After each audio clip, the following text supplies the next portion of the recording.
actually, if anything, we should take the transcript of their conversation and then explain this like a 5-year-old and see what that would kind of like articulate in the same way. Because to me, I feel like probably create a YouTube channel with that. Yeah, it would be like smoke and mirrors when people use fancy words sometimes, and you just got to recognize who's listening. You know, you can still have the same type of elevated conversation with simplified language. Doesn't miss the mark. I think it comes with iteration. I've been thinking maybe in the background here I'd put some like shelves, so then I could have like a light on it and all the rest of it. But I don't know, because this wall is the plain wall and I've just like rotated, so I don't know, because I'd quite like another desk on the other side, so then I could do like hobby based stuff, like the 3D printer could be on there, or Warhammer stuff that I still have not built. They're still in that box that I've not painted. I keep on realizing that you do like 80% of the job, then you get bored and you move on, so then that like the 80% doesn't exist almost, and then you move on to something else that's more inspiring. You do 80% of that, and then you kind of like get bored or it gets hard, and then you move on, and then you do 80% of something else. So you've got a bunch of 80% all around, and you can't quite get it over the line because the last 20% takes 80% of the energy to complete the last 20%. You know? Yeah. So it's always a bit of a balance to some degree. But yeah, so you're just changing from a motivational based to discipline based. Yeah, exactly. But then it's probably not as fun for a hobby to do the discipline based one. Yeah, it's I saw a graphic of exactly that, where it's like motivation is like up and down, and like this and crazy, and like discipline is like the steady Eddie, as it were, going along, which is important. So, but yeah. So we have our first paid subscriber for one thing. One thing up. And you've done some cool designs. So what were you thinking? If it's not top secret. We can go straight into it. So don't be a doorstop. Don't be a doorstop. Don't be a doorstop. Welcome to another episode of Doorstop. Today we're going to talk about the fact that we've got our first ever subscriber for our to-do app. Whoop, whoop, whoop. Enter confetti and foghorns and all the rest of it. So I have redesigned the app again, or done a bit of a refresh, all in the name of kind of improving the aesthetics, the usability, some of the kind of things that I've found problems with, or something that I want to do quicker. So for example, like in this new version, I'll put in like key shortcuts, because right now when you type a new task in and you try and press enter, it just gives you a new line. It doesn't like add the task. So if I hold command enter, it should like enter the task and like submit the task, and little things like that I think would be cool to introduce. But yeah, our the one thing is our to-do app that Tom kind of conceptually came up with and designed, and then I've built, and then we've both kind of iterated a little bit on it. And yeah, it's great to see that we've got our first subscriber, and that happens when they've completed 10 tasks. So we allow you to do it for free once you've completed 10 things, which is not the same as adding 10 tasks. It's only when you complete those 10 tasks. So let's say you get stuck on those 10 tasks, you won't get paid. Or if you split those 10 tasks, you won't have to pay. It's only when you complete 10. And I guess that's a good test of whether or not it's been integrated into somebody's like day-to-day life, as it were. Yeah. Right? So yeah, this iteration is just like aesthetics, and one new concept is right now we have this flow of like, if you complete a task, it sends you to the rewards list. You select a reward, and then you say, then it's like, cool, go and do that walk, like reward yourself with the walk, or go and reward yourself with a snack or whatever. And that is a takeover. So once you're ready for the next task, you say done, and then it'll give you the next single task. However, what would be cool is if it was like, right, I'm done for the day, I've done my last task, I'm like finished. I want basically some motivation or some encouragement that I've had some sort of like efficiency. So if I click this like checkered flag, it will then tell you your day summary, or like a 24-hour summary, that you've like completed 6 tasks or something like that. And we're going to add some like GIFs and stuff. Or GIFs. Do you say GIFs? Some people say GIFs, but it's literally wrong. GIF. Yeah, GIF. I think maybe it's an American thing. They say GIFs.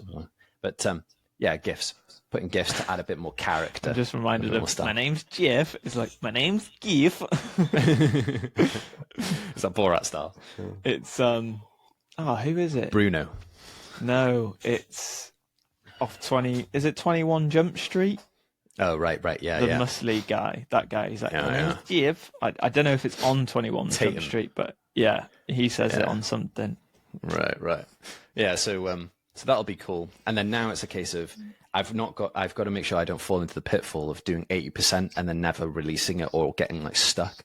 So the App Store is notorious of like spotting things that are like new policies that they've introduced, and now you've not followed it, like your latest release isn't following this new rule, so we're gonna have to send it back to you to kind of like input the new rule.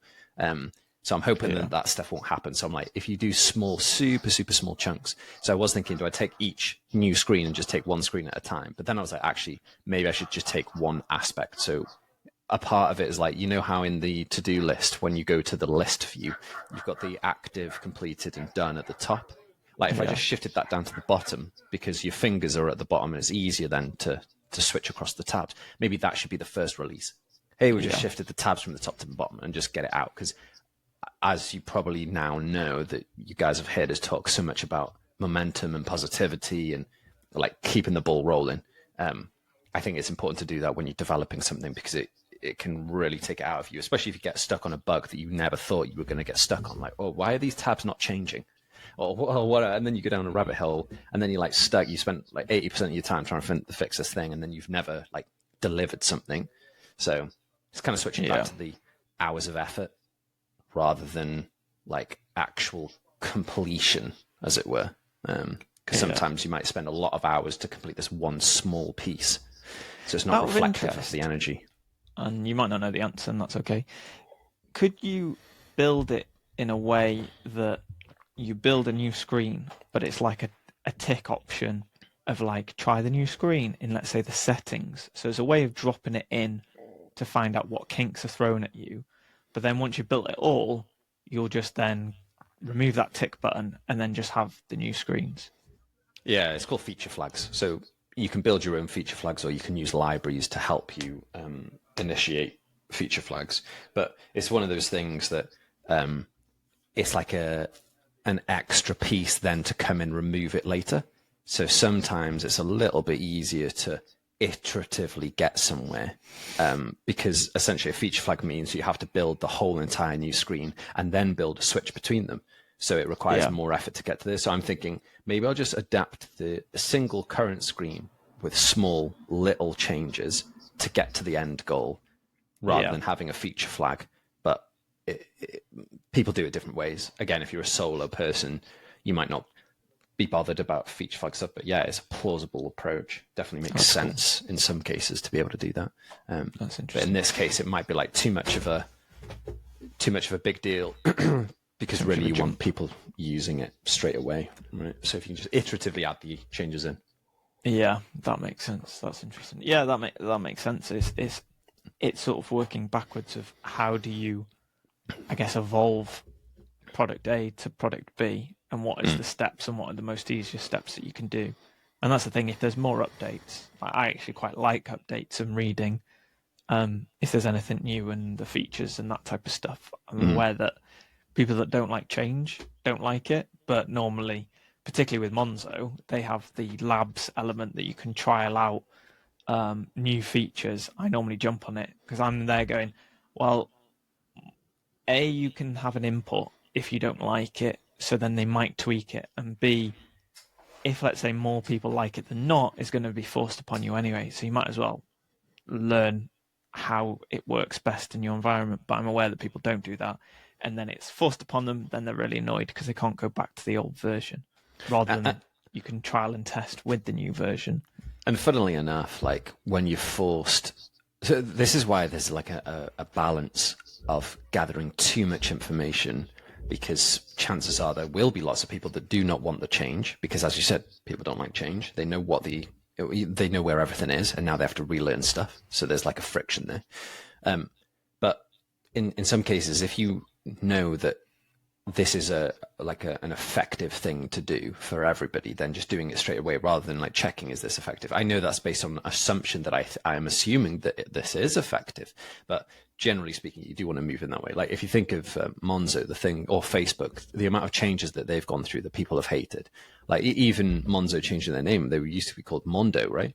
And it was like, oh, it's so weird. Why have they changed it to Monzo now? That's like weird. But now I can't think of, I bet nobody knows that it was called Mondo. I think it was Mondo. So it's like, Mondo sounds weird now. Monzo sounds absolutely like perfect. So I think it's all about, over time, the thing that you hate becomes the normality. Like people used to hate the Facebook profile stuff changing. Now it's fine. People don't care, right? They've got used to the new one. So there's always that learning curve to people. You try and make that as small as possible, but it's going to happen. So you might as well just do it. You know, like you're not going to please everybody. You know, you take that into life anyway, right? Not everybody's going to like you. There's a probability of there's a chance that a small amount of people won't like you. So I heard about a clip from Mr. Beast today saying everyone used to bully him, being like, why are you recording videos? You're a bit of a weirdo. But then it's like, when you're famous, you're a genius. And everyone's like, oh, you're amazing. It's so cool how you're so diligent the whole time. And it's funny, I was like, none of those words were said prior to me making his millions or billions or even just any money. I think it is that funny thing. It is, unless people have bought into you or your vision / dream, I think it probably is, you're a nutter until you've made it to some extent. Absolutely. And it's just remembering that everything is an opinion. Like somebody will like it, somebody will hate it. Deep down, what do you want to do? You want to make YouTube videos, so keep going and not be affected by the external pressures, as it were. But yeah, the reason why I've looked at the to-do list is, one, I'm stuck on something else, so I want something new to do. I'm on an 80% on something else, so I want something fresh to do. And two, there was this video I watched about like this guy wanted to make £1 million company, £1 million like product, and he's created like 23 sites, and he's looked at through his sites that are, some of them are making money still, and he's like, these things are not going to get me to £1 million. They're like not big enough. They're not used daily enough. So he's like, really, what you want is like something that actually solves a problem, something that somebody uses every day. And something that you care about those people, right? Enough to want to solve their problem. And that there's no free version of it. There is a paid version straight away. So I was like, those are good rules, or like benchmarks as to creating £1 million company. And I was like, what are people using every day? Or what do I pay for that I don't mind paying? And I think, cool, Netflix, Disney, you could create a content like a system or a content platform, but chances are it would take so much to like negotiate getting decent content on board, right? Like a new YouTube of some sort. So that would be difficult to do, but people would pay for that and they would probably use it every day because we're always looking for entertainment, right? Entertainment could be pseudo for like distraction, but that's not good there. But detachment, subviewing. But the other thing I was like, when I asked, I think I was using the new Llama. So Facebook have come out with the new LLM, large language model, which is their version of GPT, right? It's called Llama 3, 3.1. So I was just trying to chat with that. And I was like, tell me like somebody's like typical day. So like they're waking up, right? So an alarm clock could be something that you use every day that you could pay for. But I'm like, nah, I can't bother. Then it's like, I've always thought, the thing that gets replenished is like you wash your hair, right? You like wash yourself, and typically once you've found something that works, you stick with it. So you could go down like some sort of product, like not hardware, like an actual physical product. But that's kind of like chemicals, all the rest of it. Well, hopefully not chemicals, but you'd have to make sure that it's good for the human body. Just a bit detailed. Then you're like, oh, somebody's taking pills, so they have to remember when they're taking pills. And I'm like, okay, something to remind you taking pills, but I'm not bothered about that. And Apple has something like that already. Then it's like people are going to eat. Now, the thing that I do order meals in. I use Planty, and they're like plant-based meals. They come every 2 weeks, a bunch of different meals, and you like bung them in the oven or the microwave and you eat them. And I found that is probably one of the like things that's like changed my life for the better, in just having that, I need to cook, or I need to think about what I want to eat, or I need to go and get the thing that I want to eat. You know, all that thinking time I've eliminated, and all that like deliberation or uncertainty I've eliminated. And I would think that doing something like that with the nuance of like if you could do like gluten-free or dairy-free type meals, I think it'd be really cool. But again, it'd take a long time to do it. But if I had some like cooking experience, I would definitely do like a meals based company, because like I'm not sure if I told you about the Zimmer guys. You know the Zimmer guys. I think you told me. Yeah, the guy Chunks was like advertising their meals, and they've done really well. Again, they've focused more so on like healthy and like protein and all that stuff, and that's really cool. Then it's kind of like cool. You do some sort of like hobby thing, which is like the entertainment stuff, and then you go to sleep again. So it's like tracking your sleep. So I'm like, out of all those places, what can you do to like solve somebody's problem? And I would like, if I had the kind of like effort to bother doing something, I think some sort of like meals, delivery meals. But the trouble is, you'd have to do that just in the UK initially, and it would be harder to spin up, and it would be a lot of money to like get right with the chefs and stuff. But I think all these like meal delivery things are very interesting, especially cost of living and like food waste. You can eliminate food waste by kind of like giving exact portion sizes. And hopefully, because you're doing it en masse, you could bring down the cost of meals. So whereas people are buying stuff, because if you buy a bunch of fruit and veg, whatever, like it's quite expensive. And then you chop all that into a meal and the meal's quite expensive, right? But if you buy it like en masse, hopefully the price of everything would be like less. But then I was like, another thing, just finally, before you jump in, and I want to hear your ideas. The To-Do app is like managing the tasks that you've got for the day is something that's like embedded in there, and like a mood tracker type thing. So that's why I was like, oh, maybe I should just go a little bit deeper into our to-do list, because I do use it every day. Kimmer does use it every day. You, I hope, use it every day. So that is something that I'm using a lot.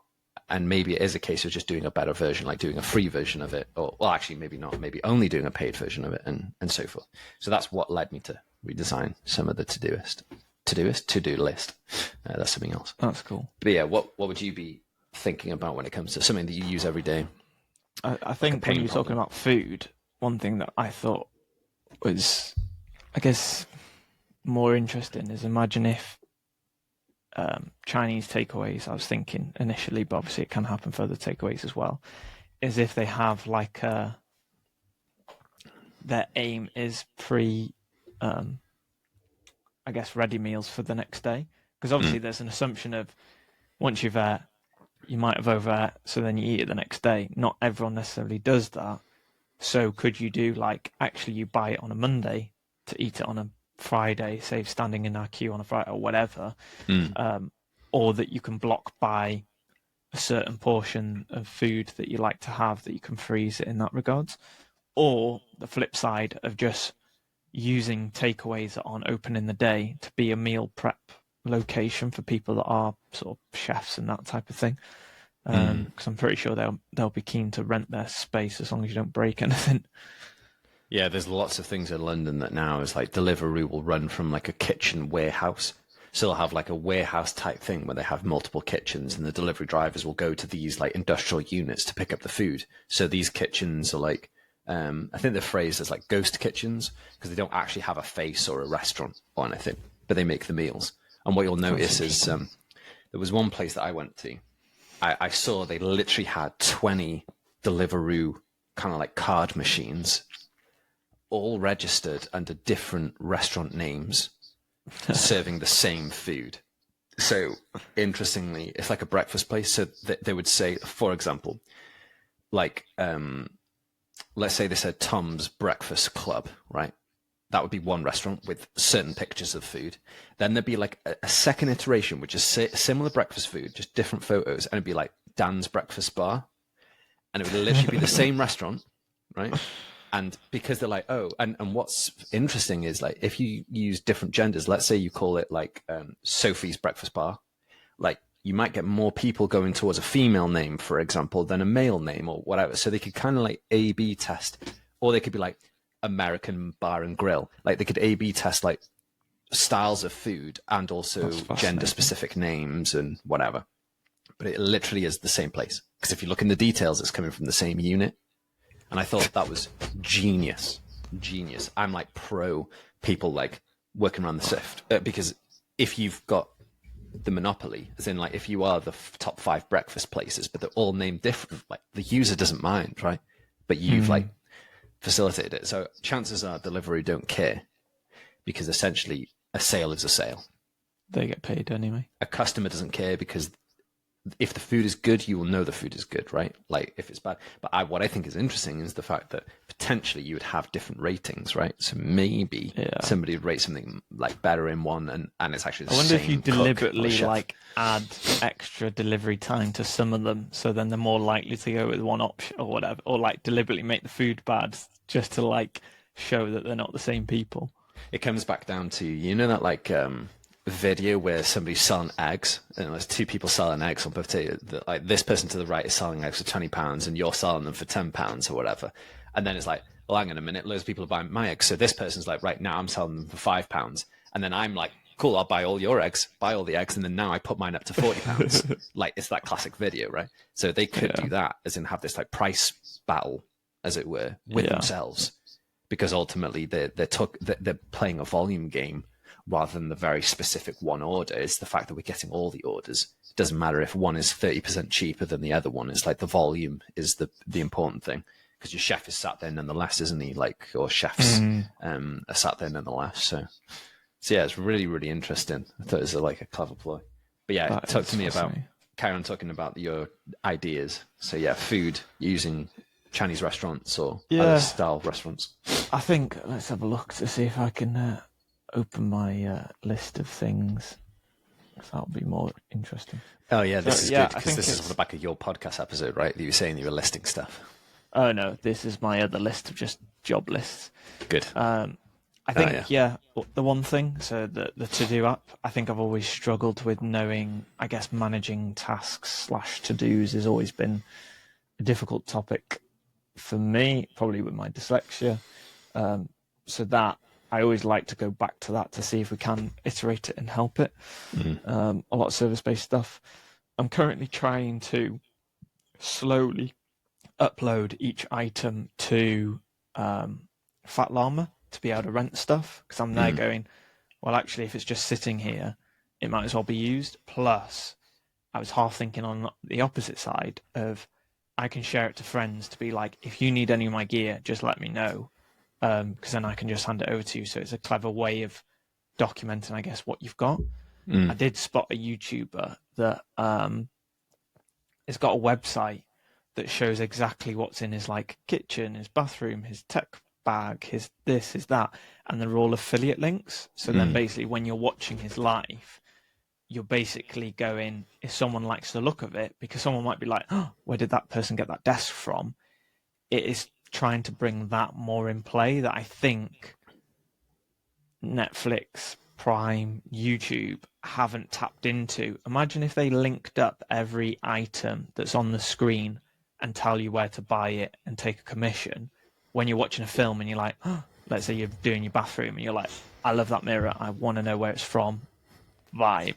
If you can link up that content that you take in, that you can literally click and buy on the item, I think that's what I'm trying to lean towards of, can I show exactly what's in my life and to help other people, because then I can say, oh, this mic is really good, here's an affiliate link, I get a bit of money, you get what you want, and you know where the link is, and it's dead easy for you. So I think it's just that simplicity.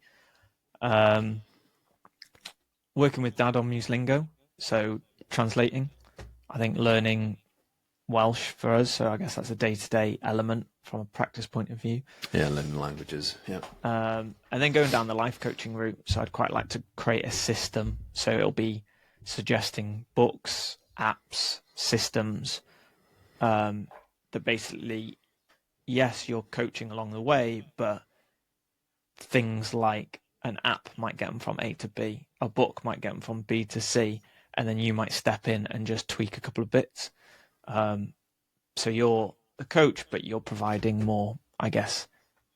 You're delivering them resources. At the start, it'll be stuff that you've come across, but then by the end, hopefully you've created the apps and the books and the stuff because you've learned from their experiences that then you can develop it more to them. But yeah, those are the types of things that less ideas, probably more applications of things that I'm trying to do.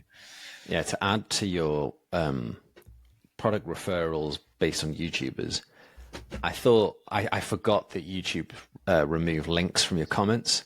So there was a video that I saw and I was like, oh, that's a cool item. If I find the item, I'd be like, hey guys, if you're interested in that item, click this link, right? And I commented in on TikTok and it got removed, right? But you could use it as like a Chrome extension. So you'd install the Chrome extension and then anything that you watched, it would be able to bring up in the sidebar, like what is being shown. But you would have to do some sort of an analysis on like the YouTube videos to find the products and then find them in Amazon, unless there was a way that you could essentially find typical things that this person has been known to use. So it wouldn't necessarily have to be in the video. Dupe. Have you come across Dupe at all? I think it's like dupe.co.uk or .com. Is that where you see a product online and then you go dupe.com/the URL and it will give you the same product but in different sites? Yeah, it'll basically... But we must be seeing the same stuff because I think the last two things you mentioned, I saw those exact same pieces of content online and I'm like, oh, interesting. And I saw literally yesterday, I saw an advert for Dupe or like somebody playing around with Dupe and I was like, oh, this is actually a very good idea. Yeah. So you basically somehow tap into that. So it might not necessarily be the exact product. Sometimes it's similar products, but it's for a more affordable price. But it's basically trying that directly to Kimmer because I thought that was a great idea. That's funny. It's basically pulling the power away from the brand and giving it to the individual that wants the product. So if you're like, oh, I want this sofa from this expensive brand, chuck it in there, and then it might give you an alternative that looks exactly the same. I don't know from an application point of view, it might be different, but might be way cheaper. So you'd basically tap into something like that. So it gives you an array of different companies or something. Yeah, it's like the is it Honey, which is like discount codes and all the rest of it. Yeah. I think they got sold to Google at some point for some like ridiculous amount of money. But yeah, I think the renewed sense of like compare the market type stuff for products, we've never really quite got it with products because what we do is we just go to Amazon to try and find it. You know, like we do a lot of like manual work ourselves to find the same product but for cheaper. But if it was some site that could just dynamically do that for you, it would be far better, wouldn't it? So, yeah. The trouble is you won't always get referral fees because you might be pointing out somebody else that doesn't give you referral, like an affiliate link. Sorry. But yeah, it is interesting. Talking about referral links, I've had another person sign up for Octopus Energy somehow. Woo-hoo! So my £50 is on its way. I'm like, we need one of those ratings of what we're making money with. Yeah. My Octopus Energy app. So I built a really simple Octopus Energy. Octopus is a gas and electric supplier, and they have an open API that you can get your usage data from. So I built a really, really simple app, and I've had over like 10,000 downloads now, which is like insane. It's because Octopus that's just on iOS, isn't it? Yeah, Octopus are reaching out. I don't think I've even launched it on Android yet. Have I launched it on Android? No, I don't think I have. Like, that's the thing I need to do as well. That's because Octopus are not only in the UK, they're in Italy and I think other parts of Europe. I think they're in Spain. Not sure if they're in Germany, I think as well. Yeah. So they're in other European countries. So there's loads of people from Italy like downloading the app and stuff. So I'm like, how do I convert these people? Now, if you have an Octopus account, cool, you can log in with your API key and your account number. If you don't, click here to get Octopus, and that is my referral, my affiliate link. However, I want to see if I can get these people into like a paid version of the account. So I just need to add more stats because I look at the other apps and they have like better stats and stuff. And I need to add real time because I now have a real time device that tells me real time usage. I need to be able to add that into the app, but I've just not touched it. So with the affiliate link that Dan was saying is when you've got an account and you share your link, when that person creates an account and maybe does their first purchase or whatever, they get £50 in their account, and Dan gets £50. So that's what the referral link of he's got £50. It's basically someone wanting to know what Octopus is about, clicking on it, creating an account, and probably doing their first payment or whatever. I think Yes, you have to engage with it in a certain way, so it's quite cool. So that's the second time it's happened. It's the third time that it's happened, but it's the second time that somebody looks promising. So I had 3 people. One person is successful, the other person is not successful. This is the third one, and I hope that this is actually something that will be like they'll go all the way through to pay their first bill, and that's when I get 50 quid. I think if you invite a business, it's £100, is it? I was like, yeah. What if you took every referral or affiliate link business, span up like a kind of a partner app? So let's say with Riverside, right? They do a referral. If you created some sort of like Riverside app, you might not be able to call it Riverside, but maybe you could call it like Riverside Partner or Riverside something, right? Like Riverside.discount. Yeah, like, and it's just your affiliate link. Or Ride Riverside or some sort of like thing, like an app, right? And it says, have an account, log in here. Don't have an account, click here. And then you basically get an affiliate link. But you'd have to be careful because, again, you'd have to just make sure that it's like of value. And you'd have to run off things that have APIs. So maybe Riverside doesn't have an API, but they just have referral links. But yeah, it's a really interesting one. Really We're getting more things on your to-do list, aren't we? We're probably not helping you out. I mean, I'm all good for ideas. Ideas are good for motivation. So I don't have an idea, but I guess it's more of a suggestion. Decisions. With the internet, with social media, with everything, I feel like there's more decisions, either in products, even in holidays, what location you stay, how you stay, and that type of thing. So I guess the area of how do you help people make decisions, either people might want to make quick ones or slow ones but good ones, and it's like figuring out the sort of the triangle of energy, effort, and outsourcing or whatever. I can't remember what it would be in this regard. And I guess it's like, how do you help people speed up that process? Because I guess I've noticed recently I'm not that good at having rest, and I think I've actually learned I'll look on Airbnb or I'll look on going abroad or going locally. I see all the options that I like the look of. Then I'm like, because there's so many options, I'm like, I don't know which one to go. So I end up not going to any of them and then carry on working.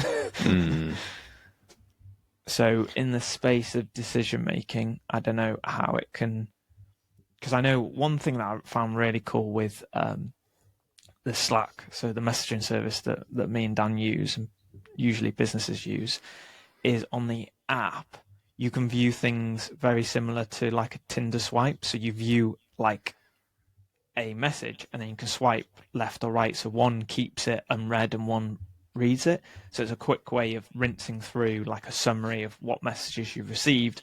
You can be like unread, read, unread, read, unread, read, right, you complete for the day. So then it's a good way of sort of fleshing things out. And I think it's wish like, how do you WhatsApp make did that bit? I wish, because it'd be great if, unfortunately, that's a feature, right? It's not a business. But yeah, so if you span out, again, you wouldn't be able to get hold of the WhatsApp messages because they're all encrypted probably. But if you could create some like feature, WhatsApp would create a feature that would summarize chats that you've not looked at in a while. That'd be so helpful because Google actually does it. So Google have their own chat app inside Gmail. And if you come to a chat and you've not seen any messages, it summarizes like, hey, like Bob's been chatting about this and, Sarah's been chatting about this, and then you can read it. So I think that's really, really helpful, like dynamic summaries. If people could do that in your family WhatsApp groups. I was literally watching a football podcast today with Gary Neville and Ian Wright and Roy Keane and the lady that Jill, I think her name is. Right. And it's funny because they were doing like 101s of basically things that they hate. And one of them was like WhatsApp groups. There's something about with an iMessage group, you ponder, you think, should I involve this person or not? And it's a slow process, and then you invite them, and then it's something that you're more likely to use. They're like WhatsApp groups. There's something that you're instantly in a group, loads of people are chatting about loads of stuff, and it's like it's very invasive, and they're like they don't like that. Obviously, where's the email? You're stuck in an email chain to you're getting everyone's WhatsApp. It's like, what's the in between that sometimes you want to know what's going on, but you don't want to hear everyone's thoughts on every topic. That's where sort of, I guess, the email side is useful and practical.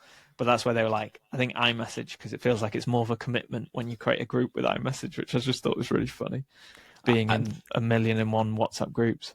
Yeah, for some reason, there's a bunch of like crypto, like get rich quick stuff that I keep on getting added to that I have no idea how that is happening. Probably because my phone number's on the internet because I run a business, right?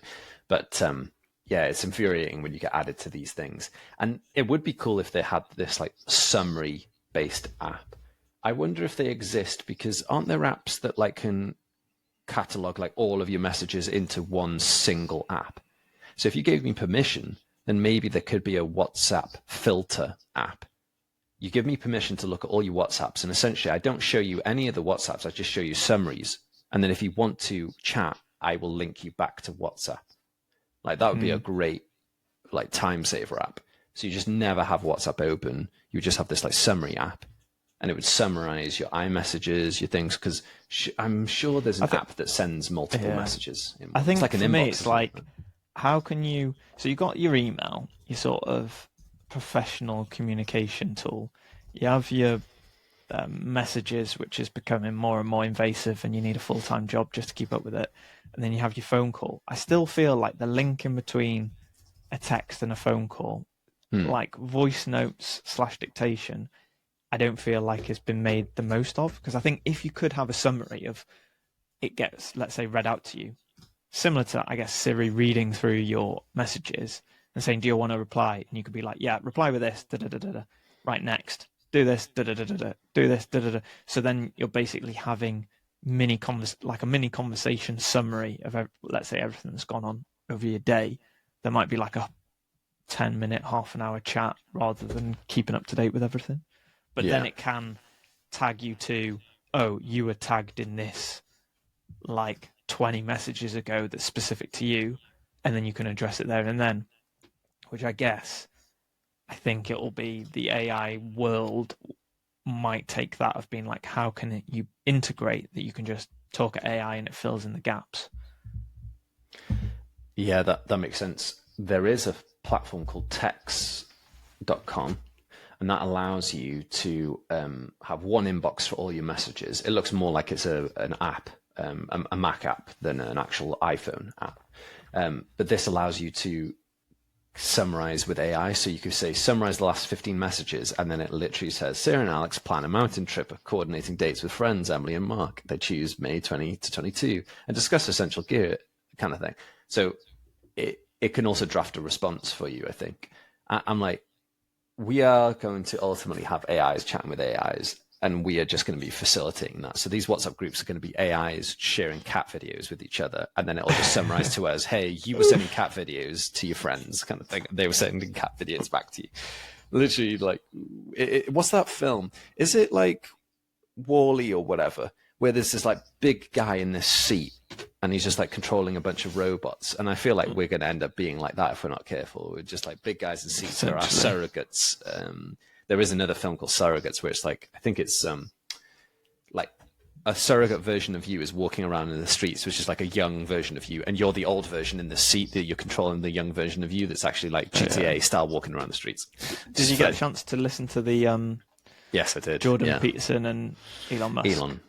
Yeah, I did. X, their podcast for 2 hours. That was really interesting. Especially that Elon was like, he's fine. I thought it was interesting him going, yeah, I was basically attached to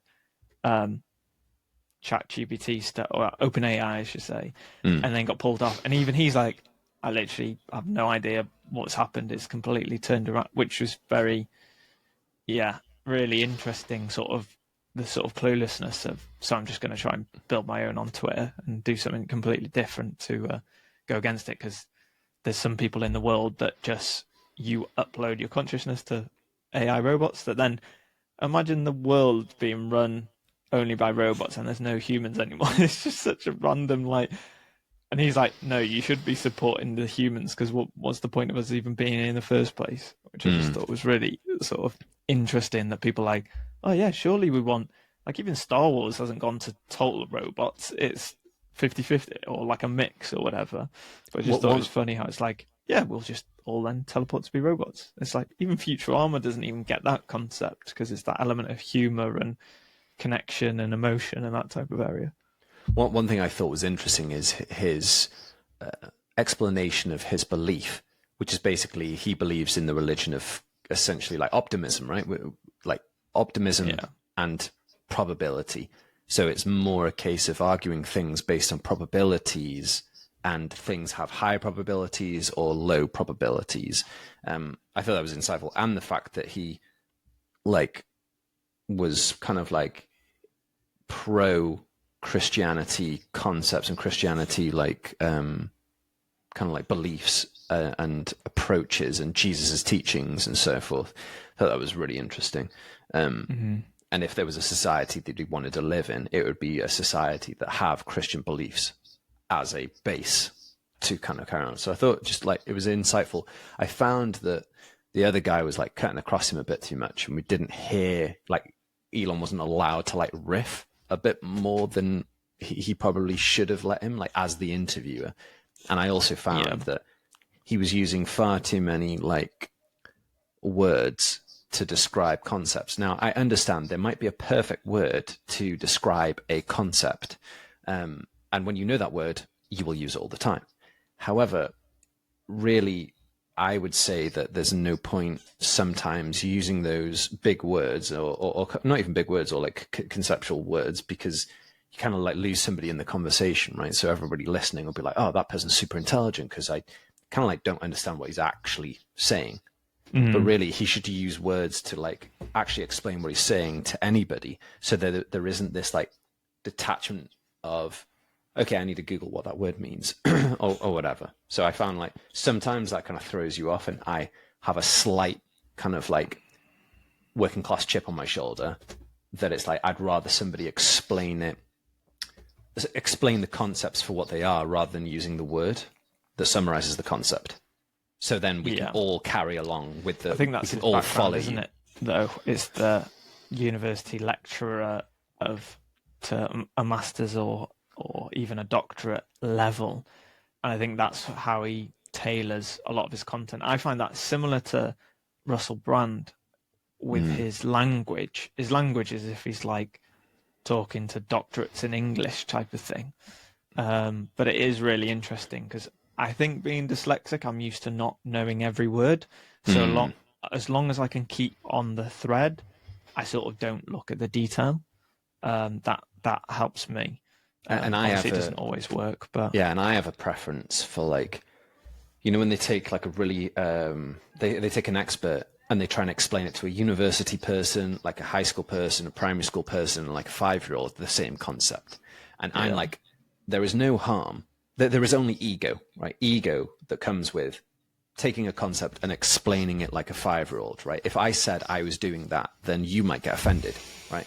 However, really, I think everybody should be explaining things in the simplest of terms, so there is a baseline understanding. I understand there's going to be some nuance there where sometimes a particular word will encapsulate a concept better than explaining the concept, but generally, I'm like, try not to lose people along the way. Like, carry as many people with you as you can, right? Because I think that allows then for everybody to have an opinion, rather than you've ousted people because now you're saying a particular word that is correct and is right, but I now need to Google that word to like join in the conversation. So there's no need to.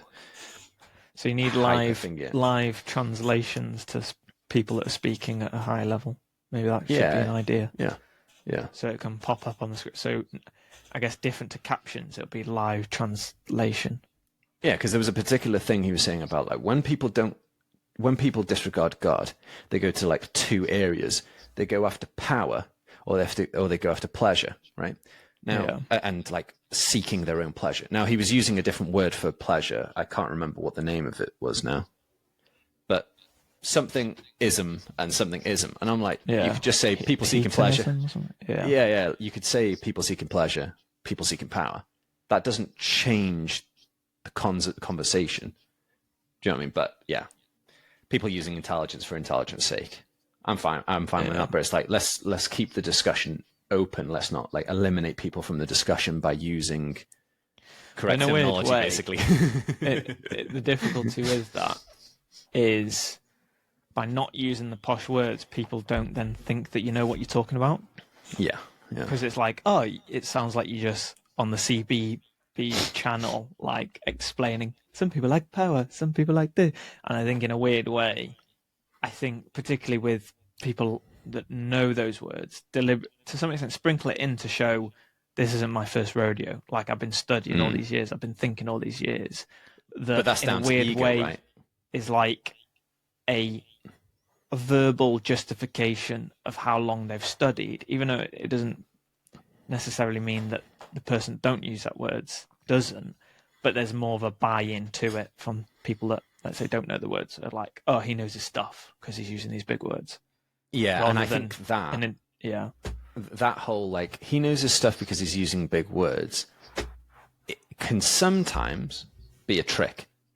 So we're using big words to convey the idea that I know something more than you, when really I should be using simple terminology and simple phrasing. It doesn't mean that I'm simplifying the concept. I'm still explaining the same concept, that if you don't follow God, you'll follow power or pleasure, right?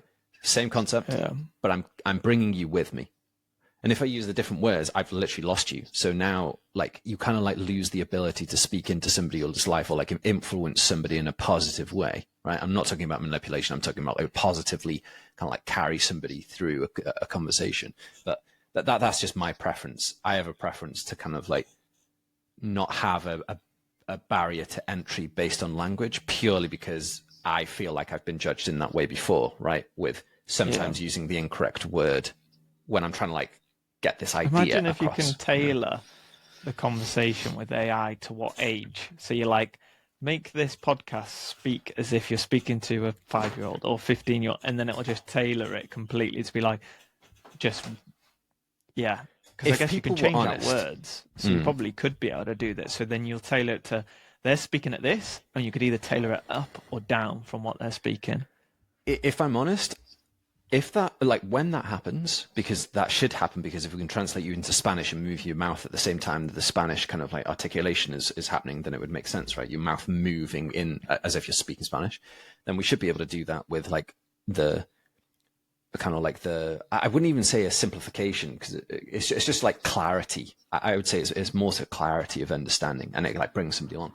I think more people would have things, I definitely would have things set lower down like the age bracket. Really. And I think that is the skill.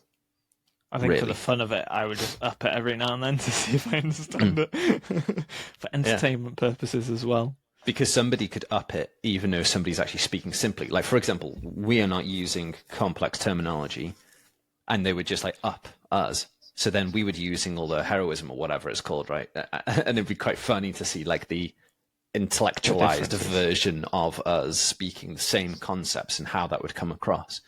Maybe we could do that take the transcript, create different versions. So then instead of you translating it to different types in YouTube, you're translating it to like different intellectual levels. Yeah. And that's it. I think it all comes down to somebody feeling secure or not, right? Whether or not they feel secure enough to be thought as unintelligent or dumb or whatever. We have like I don't want to be thought as dumb or stupid, so we try and avoid that at all costs. And sometimes you'll throw in fancy words to avoid that thing, or you'll do fancy things that are outside of your like default behavior or character that you would prefer to do, just so you can fit in. Like, I'm sure we've all had moments where we kind of like, you know, say some fancy words, come off like watching a film that you might have not watched the one before, and you go to the person next to you, who's that person, or what do they do, or and then it brings you up to scratch, and then you might not need to ask as regularly because then you know what's going on. But I think everybody will have a different preference to that particular kind of like approach. But Yeah, it's very, very interesting. Very interesting. Sweet. So, well, I think that's a good way pod. to know. Yeah, so good we're episode. creating an app to change it up or down and call it psst, as if you're in the cinema and asking a question. Yeah. No, we'd call it. I think we should play on like the funny idea that we're trying to avoid kind of being seen as stupid. So you call it "Hey, stupid." You're like, I would use that. So yeah, but yeah, I think that'd be a really interesting tool. Actually, if anything, we should take the transcript of their conversation and then explain this like a 5-year-old and see what that would kind of like articulate in the same way. Because to me, I feel like probably create a YouTube channel with that. Yeah, it would be like smoke and mirrors when people use fancy words sometimes, and you just got to recognize who's listening. You know, you can still have the same type of elevated conversation with simplified language. Doesn't miss the mark, but that's why I'm being careful using the word simple, because even simple has connotations like, oh, you think like you mean dumbing it down, and I don't mean dumbing it down. I mean like adding clarity. I was typing something yesterday and wanted to use the word basic, which for me is like, a basic level of understanding or whatever. But I was like, someone might take that wrong, so I changed it to simple because I thought that's less harsh. Yeah, which is funny. I even watched a video today that was like, in marketing, what you should and shouldn't do. And it said, don't use the word basic, use the word like foundational or like essential or something. And I was like, that's funny. That makes sense, right? Like, because we all have like negative connotations when somebody's saying, oh, this is basic and this is advanced. And then it's like, oh, well, you're pitting us against each other. But, or it's like, this is simple and this is complex. But even that might be like, I spotted something recently. I don't know. This is not really to end on, but I just thought it was funny on we're going to end on Twitter. It now. But it was basically like, if you had an X compared to dismiss, less people will do the dismiss, so it'll like stay up longer or whatever. We're seeing the exact same thing. I saw the exact same thing. I nearly must sent be the it same to you, person. but obviously the iPhone read my brain messages and sent it to you. Funnily enough, I actually didn't understand what it was getting at. So, because I didn't look at it deeply. I just saw, oh, they're doing a comparison. It looks like the conversion rate. Cool. Like, I'm not bothered about this, because I think it was because I thought it was something in the way. That's how I read it initially, and then I didn't bother reading into it. I just saw the stats and I was like, oh, it's some sort of conversion thing. But then I was like, oh, I can't. But the conversion rate was based on a dismiss action, right, or a close action. Now, you technically don't want a high conversion rate, because you don't want them quitting out. You want them to do the action that you've prioritized, unless they were saying that the conversion rate was related to the action and not related. So that confusion, I was like, next. Maybe by having a dismiss, they're more likely to take their time getting rid of it and read. Maybe, let's say you're upselling them something. If there's an X, they will jump to it because it's like, I know where the exit is. Familiar territory. Dismiss. Maybe it slows them down and they're more likely to do it. But who knows? Yeah. We'll have to find that and actually don't click on the X properly. Yeah, just press the dismiss, not the X, which is funny. So, and on that note, keep hammering those nails, and we'll chat to you next time. Bye for now. Bye.